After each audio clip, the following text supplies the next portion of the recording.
おはようございます。山高です。今から40年前、小学校6年生の時、開園直後のディズニーランドに初めて行きました。それ以来、夢と魔法の国にすっかり魅了され、とうとう40年が経ちました。本日はあの時の気持ちに帰って、思いっきりパークを満喫したいと思います。アラフィフお一人様がうまく立ち回るコツも紹介しますので、ぜひ最後までご覧いただけると嬉しいです。またチャンネル登録どうぞお願いいたします。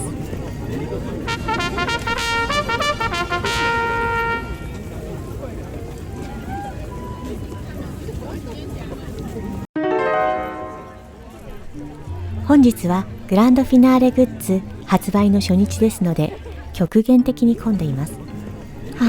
フィナーレグッズちゃんと買えるかしら。早く入るコツはなるべく右側から行くことです。パーク側ではなくてリゾートラインの方から荷物検査に進むといいかもしれません。また入園の際もなるべく右寄りから入る方が断然早いです。9時7分に入園いたしました。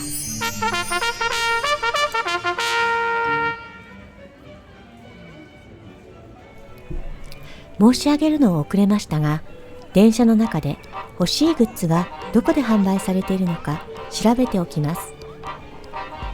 ディズニーのアプリで簡単に調べることができます。今回はギャグファクトリーとグランドエンポリアムで売っているようです。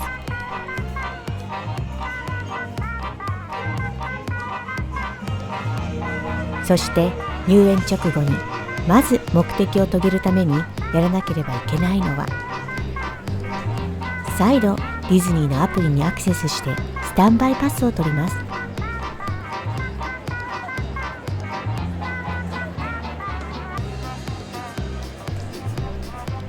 びっくり。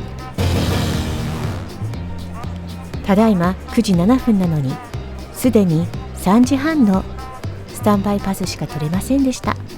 でも買えないよりはマシです。必ず取っておきます。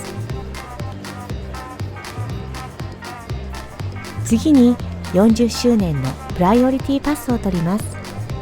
今回は小学校の時に衝撃を受けたスペースマウンテンにどうしても乗りたいので、そしてディズニーモバイルオーダーをお願いします。長い行列をスキップしてフードが手に入ります。また本日から発売のグランドフィナーレのランチバッグが、これ息子用に欲しいので、これも2時半からになりました。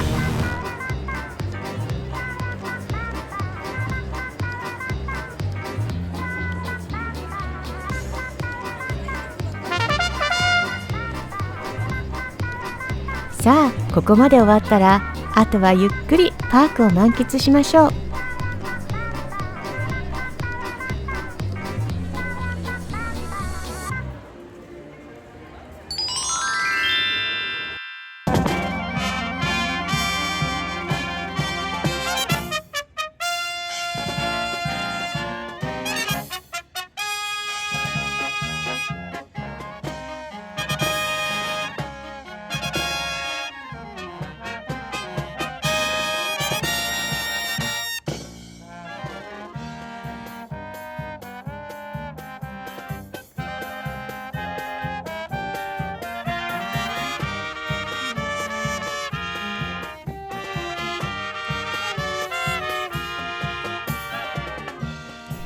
アトモスを聞いていると、若い頃のディズニーの思い出がよみがえって、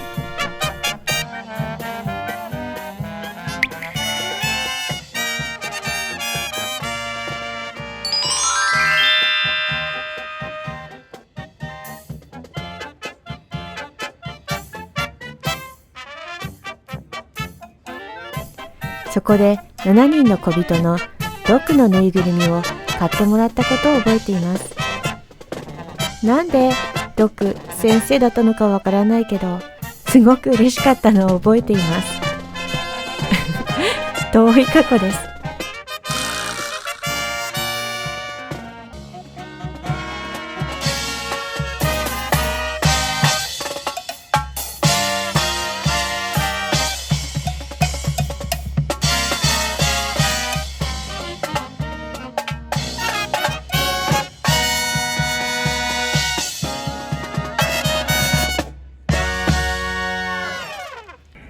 夢と魔法の王国東京ディズニーランドでマジカルな一日をどうぞお過ごしください。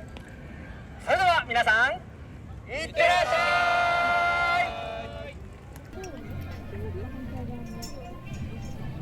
ゃい。終わった。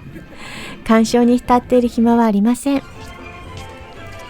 右を見ても左を見ても、どこもかしこも足の踏み場がないほど混んでいます。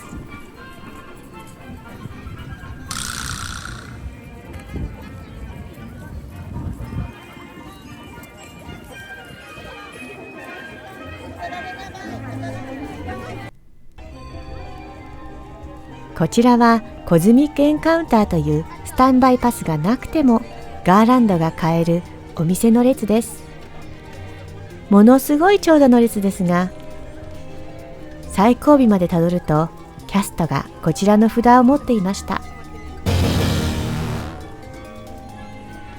やばいですね。私も買えなかったらどうしよう。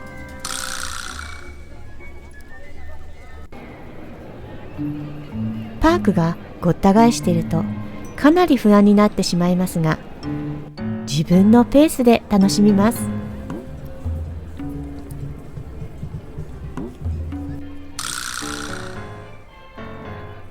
パークを散策しながら40周年のグルメチケットを購入できる場所を探していきましょう。リフレッシュメントコーナー、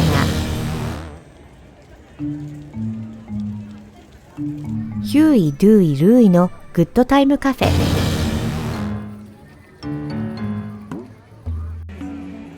トゥモローランドテラス、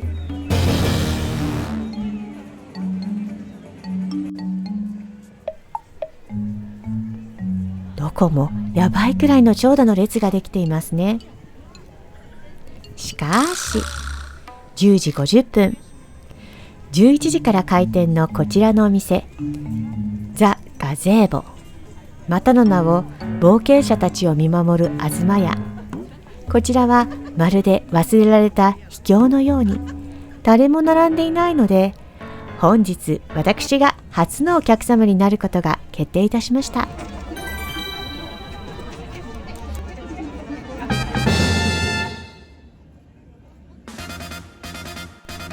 お目当てのシーズナルグルメチケットをゲットすることができました。それではこちらのチケットについて少しご紹介させてください。こちらには可愛らしいチケットホルダーとポップコーンチケット、ビバレッジチケットが2枚、そしてフードバウチャー、お食事券が2枚ついています。お食事券は1枚500円です。例えばポップコーンチケットでお気に入りのソルトポップコーンをゲットしたり、またドリンクチケットではアルコールのドリンクもお飲みいただくことができます。そしてフードバウチャーでは500円としてお食事を買うことができます。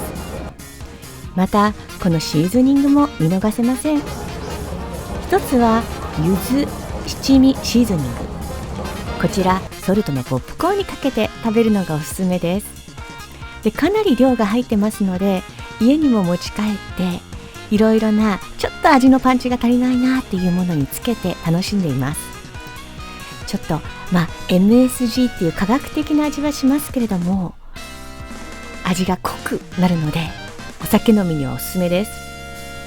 で、もう一つがこちらパチパチファンチョコというものなんですけれども、昔パチパチパッチンっていう名前のお菓子がありましたね。口の中に入れると弾けるキャンディーです。キャンディーの周りをチョコがコーティングしてあるものになります。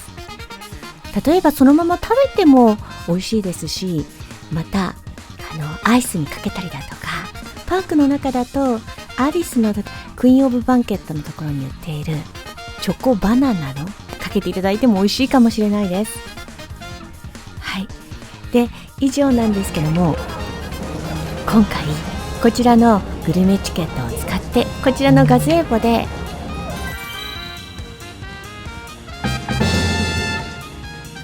生ビールと、あと骨付きソーセージ、そして辛めにしてくれるハリッサソースをゲットしました。ちょうどビバレッジチケット1枚、あと500円のバウチャーで手に入れることができました。では楽しみます。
一緒に待ったんだからそんな怒んないで。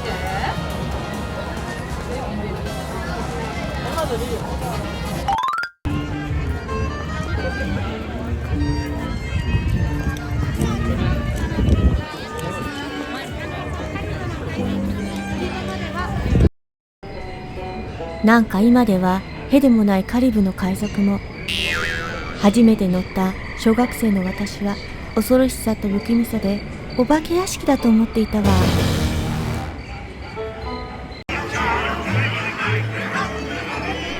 燃えている家を背に恐ろしい海賊が若い女の人を追いかけ回していたり、井戸の近くで女性がオークションにかけられていたり、当時の女性蔑視の文化がそのまま反映されたツッコミどころ満載のアトラクション。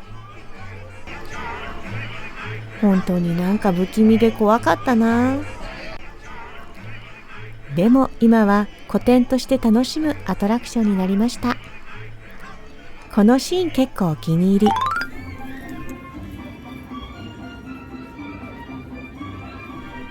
次のアトラクションはスペースマウンテンです。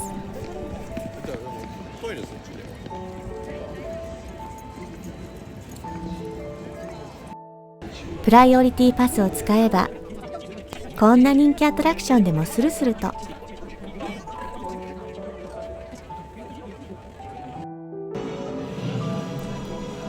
ただただ暗闇の中を疾走するコースター。当時はものすごい最先端のジェットコースターに乗るというイメージが強かったけど、 VR やら映像技術が進んだ40年後の今ではただただ暗闇の中を疾走するコースター。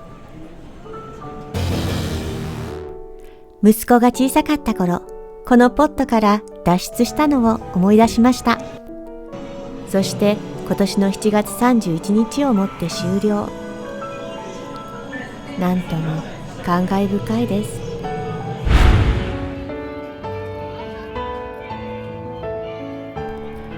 こんな混んでいる日に開始直前のハーモニーカラーを座ってみようとしたら、どんな場所になるでしょうか。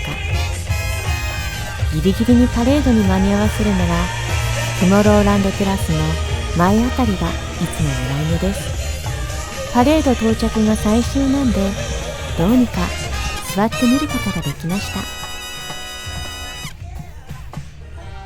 夢と魔法の王国ですね。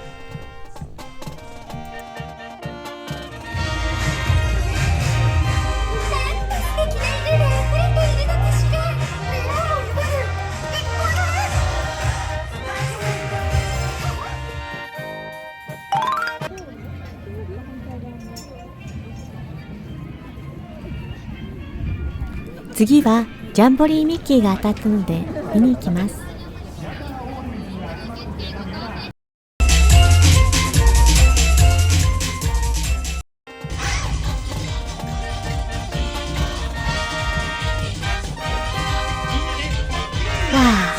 ミニーちゃんより可愛いお姉さんを見つけました。体全体からキラキラオーラが出ていて本当に驚きます。あんなに体全体からキラキラオーラを出す若い日がみんなあったんだな。私にもあったかな。容姿もダンススキルも遠く及びませんが、とにかく若くてキャピキャピではちきれんばかりの時があったんだなぁと改めて思います。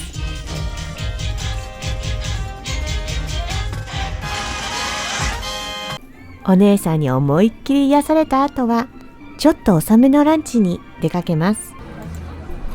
お店がどんなに混んでいても時間になれば商品が受け取れるので大変便利です。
ではそろそろ大本命のお買い物タイム。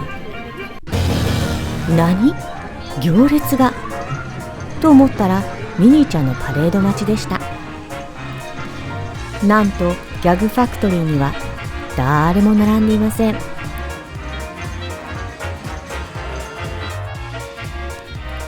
店内は人もまばらでお買い物されている方も少ない。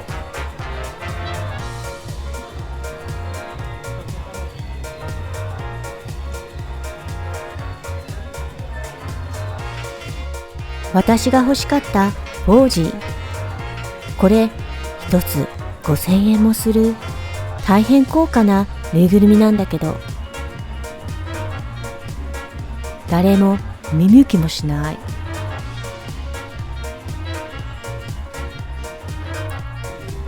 私ばっかり爆買いして無駄遣いしちゃってもいいのかな。私人に影響されやすいのかな。誰も買い物してないとどんどんお金使うのがなんだか不安になってくる。でも大丈夫、欲しいもの買います。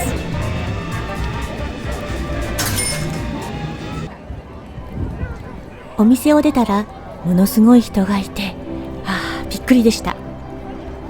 帰りにグランドエンポリアムの前を通って、またびっくり。ものすごい長い列が、入るのに1時間ぐらいかかったらしいのです。大混乱のディズニーランドでしたが、40年前の鑑賞に浸りながら一人ディズニーを楽しみました。そしてお土産たくさん買っちゃいました。お土産動画はこちら。いくつになっても楽しめるのがディズニーランドですね。最後までご覧いただきありがとうございます。チャンネル登録嬉しいです。それでは次回の動画でお会いできるのを楽しみにしています。ありがとうございました。